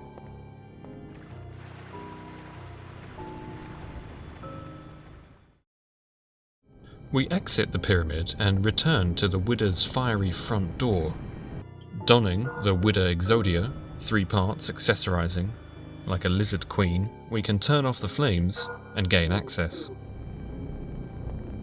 The issue with this is that it causes us to remove the clarity bracelet, meaning we lose 4/5 of our MP as soon as we do it. For us, it's better to just tank this fire. Walk with me. With full magic and flasks, we enter the Widder Citadel. Horrendous enemy. The eggs contain eyes that look at you and drain your magic. Widder archers can paralyze you, with more arrows to follow. Pretty straightforward. We infiltrate and kill them all with fire and pestilence, attacking with mini poison swamps to show I'm Miyazaki's boy. Will someone shoot that fucking snake? I can't hit the thing. Widder warriors will wither in the face of our magical onslaught. Mummies will not. They hit us with curse, they come out of the walls. They're pretty tough, and have mages of their own downstairs. Fortunately, the melee sluggers won't follow me down. My gamer sense alerts me to this wall. It opens to reveal a room of scorpions? Well, that's fine, I suppose. Time to play Exterminator. KF isn't done with the traps apparently. A hallway with a triple stream of paralyzing arrows. We dive into an alcove, and dive further than we anticipated. This one's a trap that leads into the very same scorpion pit. Well, now it makes sense. Brute forcing the arrows rewards us with treasure and progress. The golden guards of the Widder Queen's throne. Their spells are nasty, but easily avoided, or so I thought. Homing projectiles are the bane of this playthrough. Even when we duck around a corner, his spell ducks too and clips us. We corner peek them and hit them with poison and pyro both. The Widder Queen's staff we get is advertised as increasing our magic power, but I realised soon enough that it actually regens our MP. That's huge, as the lack of flasks in this game was very noticeable in this challenge. Was that the throne room? Or is this the throne room? With a dude standing there who appears to be a normal human wearing a weird lizard-shaped mask. Some master of disguise. He apparently didn't need to be any more convincing than that. Widders, apparently, are born by transformation. Grim. This official runs the place while the Queen sulks in her room. Not really sure why, but I'm sure we'll ease her suffering soon enough. Continuing the all reptiles theme. Oh my god, snakes everywhere, hun. Just a bunch of snakes around here. They're all talking behind my back. Won't say it to my face. Most spells will miss, but Firewall is a great room clearer. After a retreat, we rush the snake room again, and we're finally free of these slithering... Is this the Widder Queen? Does she have 2 heads? This counts as a boss, I guess. A very annoying one. Melee players will get destroyed up close by that poison breath, and we have to move in to make them show. The breath hits all the way back into the corridor too. Trying to strafe round doesn't work as they turn faster than we can move. It has to be step forward, throw a spell out, then try to rush back to the corridor as much as possible. A war of attrition this, as I can't seem to avoid taking damage. Lightning bolt doesn't make much of a difference, and its poison breath can hit us through the wall. I settle on the humble fireball, albeit level 3, as it's one of the few spells that lets us attack with impunity. Everything else is too slow. The snakes start harassing us from behind too. I think they might infinitely spawn in the previous room. Wind Cutter just doesn't seem to cut it. After an eternity I try Firewall, which finishes the job apparently. From off screen, as we ducked around the corner again. Jumping down the hole from whence they came, we access more of the palace, but most importantly, unlock a shortcut back to the throne room where that creepy man stands. We opt not to save or retreat, but press on. We're greeted with the next area, but we're not done here. Someone has to exact revenge for what happened to the expedition, the humans. A surprise mummy mage ambushed has different ideas, however. But the firewall comes for all.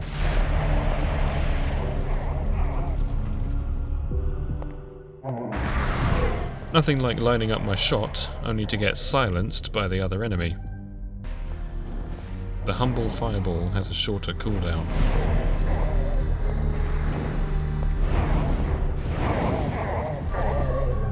Those two snakes were not the Widow Queen.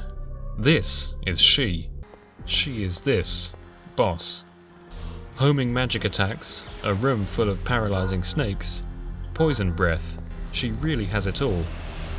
Firewall does its work clearing her snaky soldiers, but such reptilian reinforcements regularly respawn. I'm sorry about the alliteration, I just can't stop. It comes. Unlike the end of this battle, which doesn't come. It's taking ages. I opt for the same strat I used on the Termite Queen back where it all began, in my Kingsfield 2 Magic Only video. In that fight I ran in circles to avoid the minions while casting at the boss. I'm doing that here. Now and then they paralyse me, but we're stocked up on forest roots, so the circle of death continues. Ad nauseam. I prefer the larger multi-hit spells here. The flasks have run out, so we're digging into our considerable mushroom stock now. As usual, I don't know what the elemental resistance is, but Firewall hits many times, so it looks like it's doing something. And with almost every spell, if you cast it enough, it does something eventually. The Widders are done. Finished. Their queen, slaughtered in her own palace. Widder Palace. W Palace for short. More like L Palace. Am I right? Spell crystal and a key, which opens the door to a single cell where the Widders imprisoned the Swordmaster Septiego. Thus ends the mystery of the expedition. Defeated, their leader captured, where he perished in his cell. With his armor on. Was he wounded? Did he starve? There's a line somewhere or other about the Widders not wanting to make him into a possessed slave, or transform him into a Widder himself, out of respect for a worthy adversary. Back in the throne room, the Widow Queen's servant takes the news quite well. In fact, he didn't like following her orders and apparently worships the Dark One, the even bigger bad. We don't know who the Dark One is. In fact, even after finishing the game, I still don't really know. Maybe the real Dark One was the dead friends in cells we met along the way.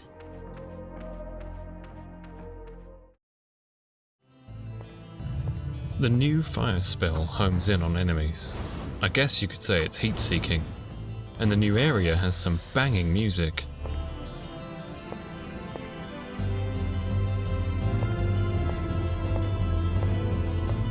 I'm not sure what Kingsfield's obsession with minecarts is, but I'm here for it. Funny, isn't it? To consider we're almost a decade before Minecraft at this point. Not all spells are created equally, it seems. My new Eclipse spell goes about as well for our hero as any Eclipse goes for a hero. And I wish my Heatseeker did more damage. Sometimes it hits the wall. Looks like I didn't check my corners. Shot from the side by a paralyzing arrow. Both of us fight dirty. A secret door! Let me off! Oh. We try again, but choose a different track. Sizzle some scorpions. Not all carts are a good idea, like this one, which would have derailed the adventure. Ow, my fucking shins, man! Minecarts and caves go together, obviously. We get to exterminating the last of the Widders. A pit of bigger snakes? Are these young Widder Queen types? I've really lost track of the lizards, reptiles. What does it all mean? How are they reproducing? Is there like a hierarchy with straight up snakes at the bottom? A not very secret room hidden along the rail lines hides another wind spell. Heading to solid ground sees us paralysed again and hit in the backs of the legs this time by another cart, which somehow moves through us. What a mess. A great door looms out with familiar architecture. This tiling. An ESL man is behind this little window. He wants a Widder egg to allow entry. We just so happened to have grabbed one earlier. He trades us rare items for the monster drops we've so diligently been picking up all game. However, we have few left now, as we previously sold them all to buy more mushrooms. Widders make their last stand here inside this great graveyard. Yes, another graveyard. From then decide to mix up the skeletons they're giving us by just using the head and making it purple. New spell. What was that? Just slapped that skeleton straight to Morrowind. I mean, slapped him to oblivion. The Vol Cannon either hits as a one-off projectile or lands for an area of effect. I'm not sure we needed it, but there's a shortcut here back up to level 2. The part of the city before the bridge to the Widder Caves. We Volcannon our way through the graveyard and come out at what remains of the Dark Folk's realm. So, they too were wiped out. By what? The Forest Folk? Or the good guys? Who are the good guys? A sealed settlement of beings associated with the dark, now sealed underwater. I guess this is old New Londo. Blobby water boy we can't fight, so we run. Who sealed them? There's not much to do here but grab a few things, like this fat dark spell crystal, which imparts a warning. It seems the dark folk chose to seal the source themselves, so the dark here isn't a euphemism for evil, but itself a force that affects the world, for better or worse. It's not the first time the dark is described as peaceful. Well, it's remarkably well preserved down here. No algae. But we need to preserve our life, so it's back to the graveyard. A button opens a gate, opens the way back to the city. We finally hit the bottom layer of the central tower. Level 1. It's a short wade to the stairs, and in the middle, the golden healing fountain. We can rest and fill our flasks with gold water that both heals and recharges MP. In the moat surrounding the tower, greatsword skeletons slowly trudge after us, and we endure running out of breath to obtain a water crystal. Now taking continuous damage, we have to spam Earth Heal to make it back to the surface. Taking a second plunge, we notice a chest through these bars, and get looking for a secret wall that must be there, right? They wouldn't just leave it as a trap to get us to drown. Sure enough, a secret door. The chest contains a bloody skeleton, and the helmet is protected in some dark bubble. There's nothing we can do but painfully waddle back to the stairs once again.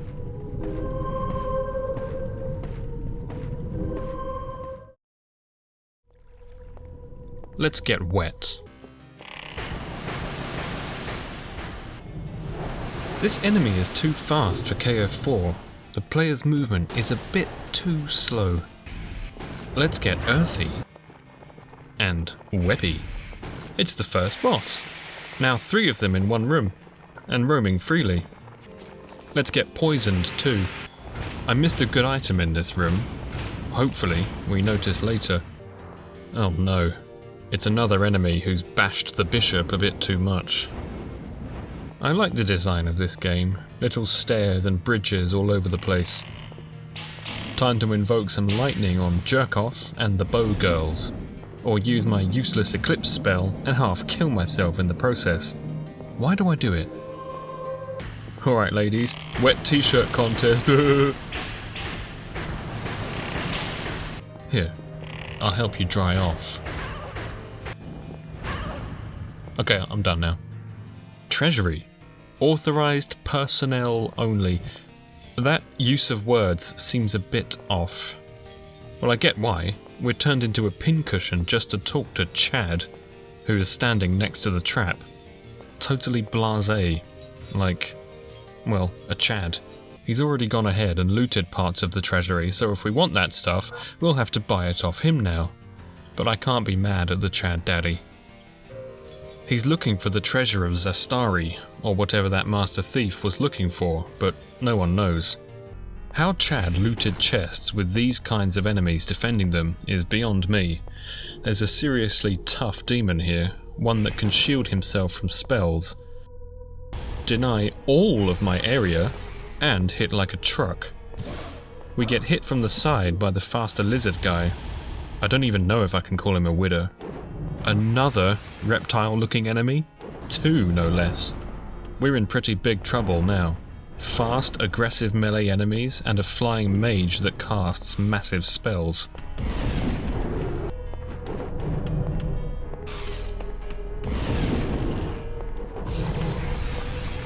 Eventually, we thin their numbers out, and continue to fight the demon with our impaired vision.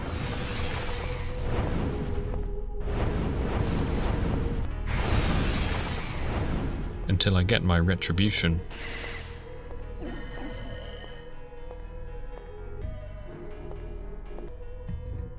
Oh, did Chad not open this chest because he knew it was poisoned already? There's a lot of gold to be found here, and a bizarre pushy wall trap. You grab the loot quick as you can, before the wall pushes you into the poison pool below. Another trapped chest hides a button within. I think it opened this corridor up, which has a little hint to some kind of element puzzle, and a spell crystal?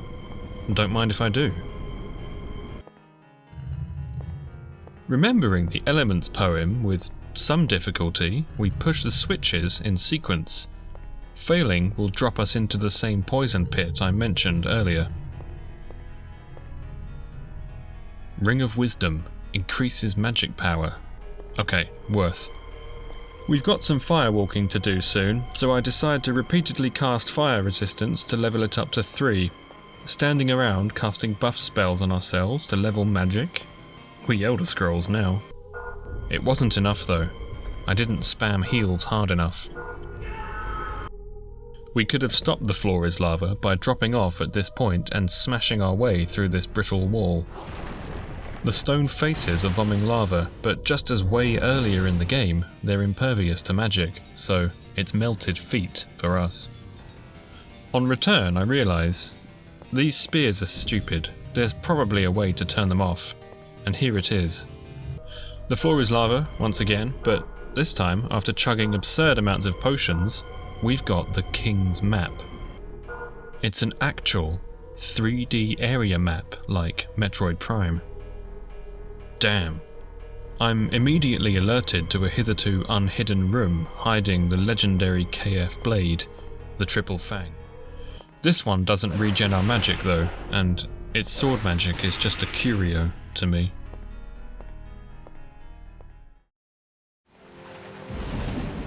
Beyond the average Reddit user lies a bridge across a windy valley. Fortune favours the bold, so forward we go. Cool. Turns out you're supposed to run straight into another new enemy type that only appears in this tiny area. We learn a spell, and bludgeon the clubbers to death with meteors. This keep is known as the Mansion of Howling Winds.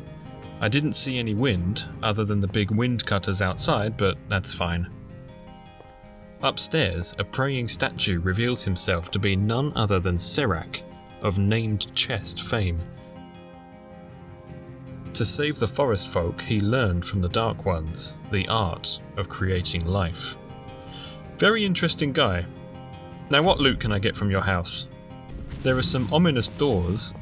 Ah, I was right. Upon entry, the telltale shit talk of a boss enemy, who comes crashing through the wall. Sadly, I was looking away.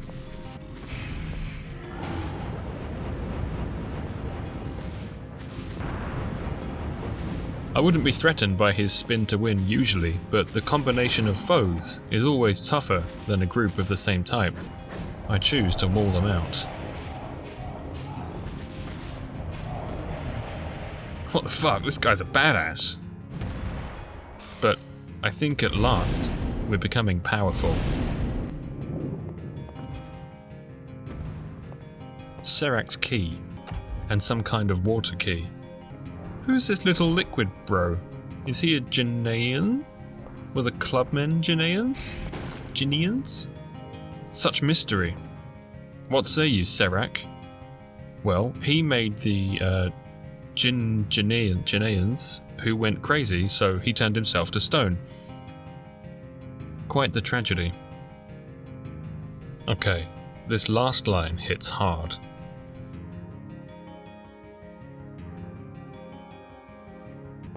With Serac's key, we can take this handy warp pad back to the forest and unlock the last of the 4 chests for the last of the 4 black eyes.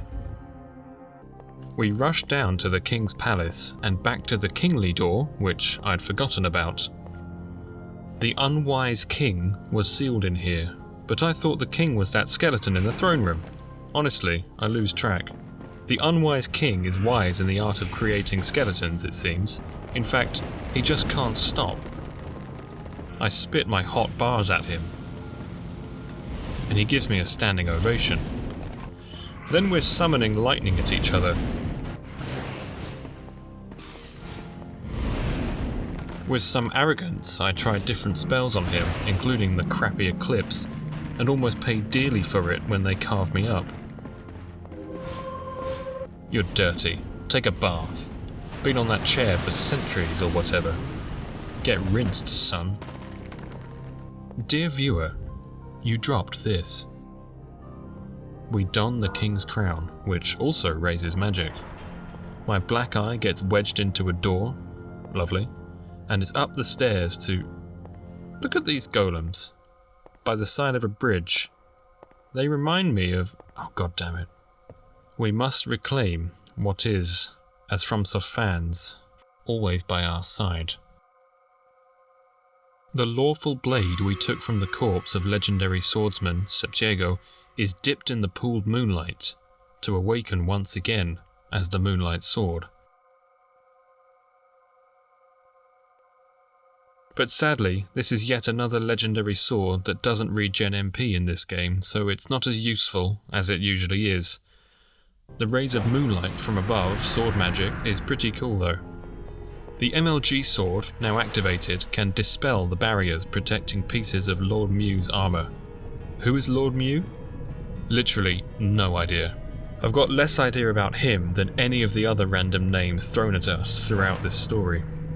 First stop, underwater helmet. Treasury, which reminds us of a ledge drop-off I noticed before near the Wind's Mansion. We brave it and are rewarded a fat wind crystal. As we're tying off loose ends, I drop into the poison pit back in the treasury and wonder if we're doomed now or if there's a way out. And there is. The genius placement of a warp glyph on the ceiling is your ticket out. I guess if it was on the floor under the poison, we wouldn't be able to see it. I wondered how many targets the heat-seeking flame could hit. My maximum score is about 6 bats in one spell. And with these, let's head towards the end game.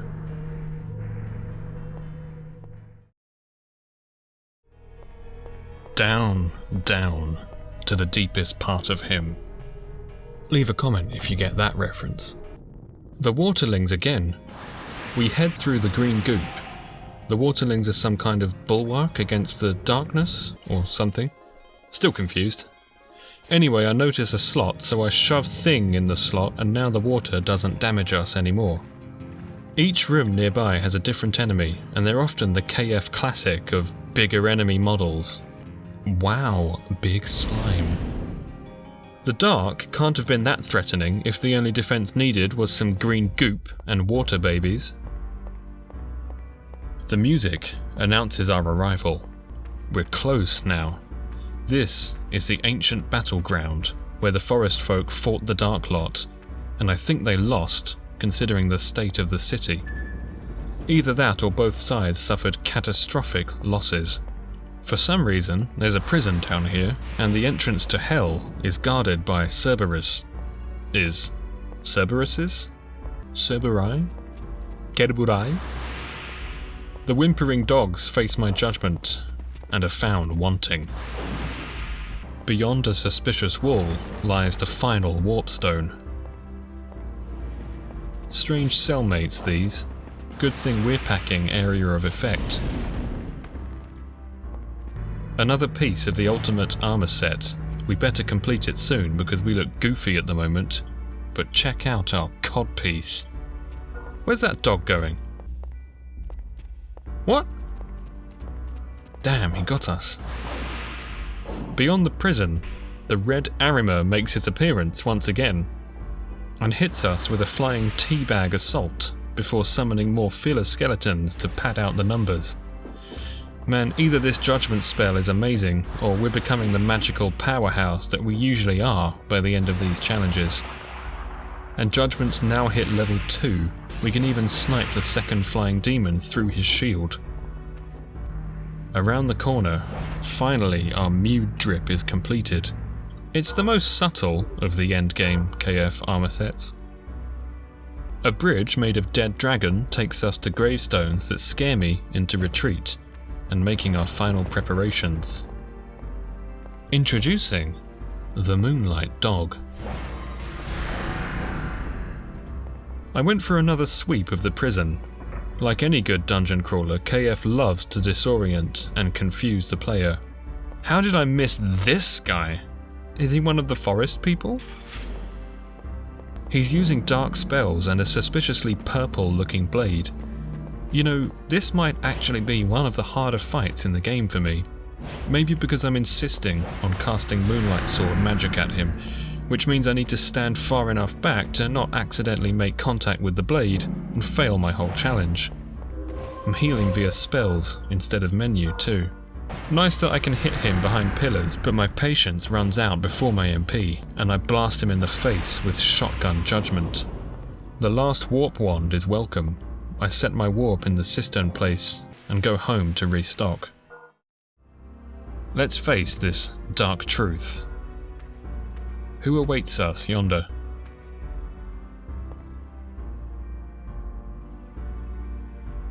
It's a classic FromSoft Scythe girl. It was brought to my attention recently that since Rurifon, called Auriel in Western Shadow Tower 1, From likes its Scythe/magical girls. Priscilla, anyone? Frida? Boss fight in the middle, archers on the wall above. Another classic, huh?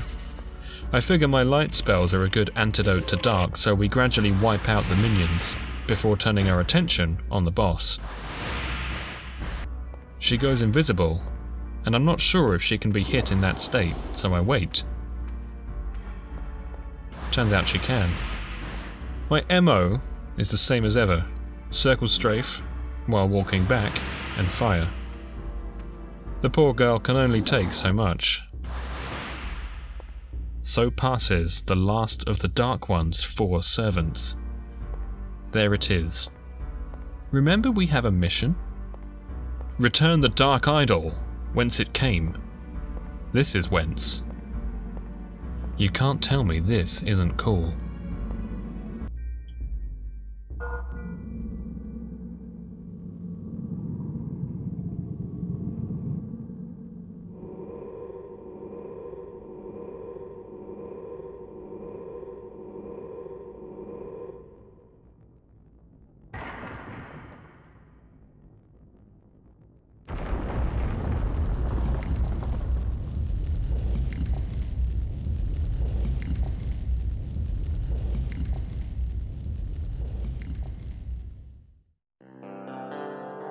What happened? I thought all the land was suffering because the idol was taken from here. Wrongly. We gave it back, right? We awaken to face the dark reality. What is this hell?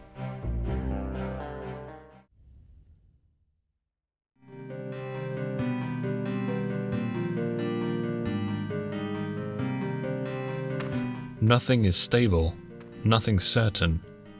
The very fabric of this world is in constant motion. The walls have teeth and long necks. What is this place made from? I feel as though the enemies are infinite here, so we start to run past, only to find ourselves cornered.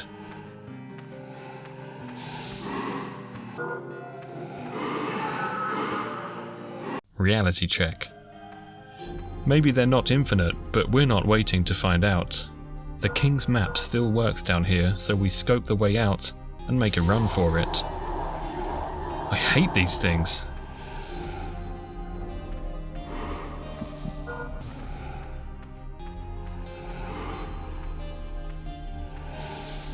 Anyway, we're here. Wherever here is, it's where we are. Dragons born from primordial ooze. In normal playthroughs I never bothered with them, but now with a fuck-off homing barrage? Yeah, sure. It's now maxed out too.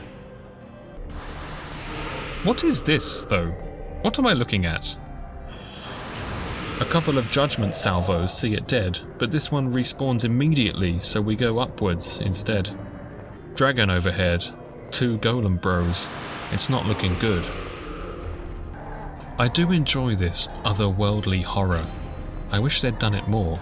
It's so jarring considering we haven't seen it in the rest of the game.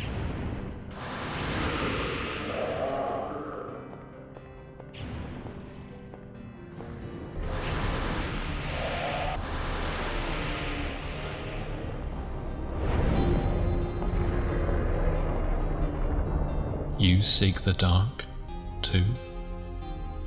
In the mostly awful PAL translation I played the first time around, it reads, "Are you looking for the darkness too?"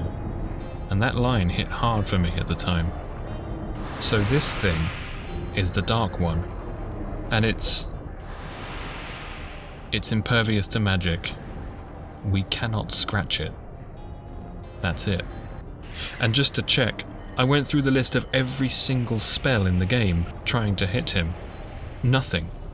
It cannot be done. The game was rigged from the start, I'm afraid. A doomed journey. You cannot beat Kingsfield 4 using only magic. Not at the start, and not at the end. The only way to defeat this guy is by hitting him with a weapon or with a fist. Hitting him thrice. Each time the floor gives way and you're dropped below on top of the golem spawn. It's a bit lame, you just have to work your way back up. Rinse, repeat. But actually look, I used Moonlight Sword magic to score the final hit. See, look. So we did it. Magic only, right? Right? The Dark One turns to stone and crumbles away.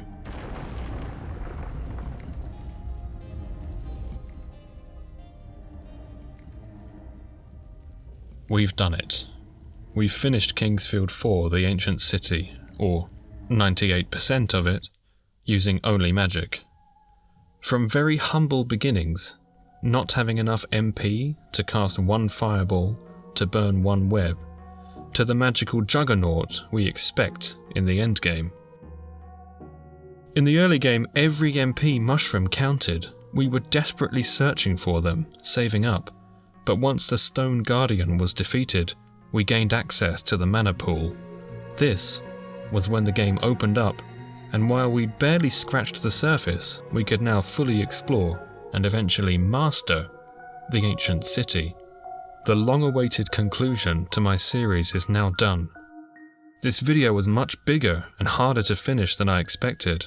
I hope it was suitably epic and enjoyable. I will return with new videos, new FromSoft content, namely a game where you play as a princess. So if you want to support my work and power me with caffeine, click the Buy Me a Coffee link in the description. As always, it's only if you want to. Otherwise, subscribe or share this video with anyone who's interested. Thank you.